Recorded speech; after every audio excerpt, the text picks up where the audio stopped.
eller andet idiot, der så tømmer man livs egen lykkesmed. Det er jo egentlig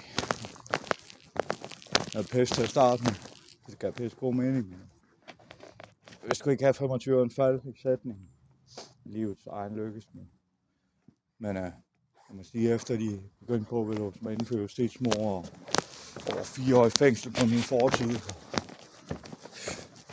Lukket fængsel, jeg ved ikke, hvad fanden de ikke har gang i det hele taget.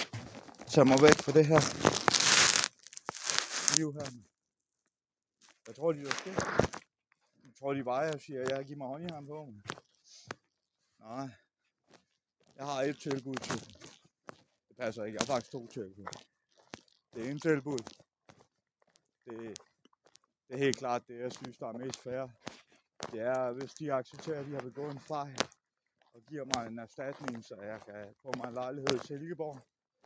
Og i hvert fald have 3 måneder til at finde et job og justere mig sammen til nogle møbler og noget. Hvis de giver mig en erstatning for det, så vil jeg gøre min pension, så snart aftalen er underskrevet.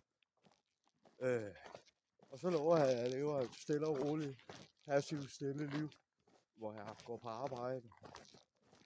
Jeg går hjem, og jeg nyder mit hjem, og hygger mig, og får nogle gode arbejdskollegaer og nogle venner. Så lever jeg normalt herborgerligt liv, og på et tidspunkt så skaber jeg noget virksomhed. Laver noget vækst, og nogle penge til byen, og bidrager for al mit stress, jeg har påført den. Bare giv mig stille. Valg nummer 2. Stilhed. Jeg bliver et spøgelse. Jeg forestiller mig at være et spøgelse. Jeg er jo et spøgelse. Jeg forestiller mig at være et spøgelse. Jeg forsvinder. Jeg hører ikke noget fra mig. Passivt stilhed.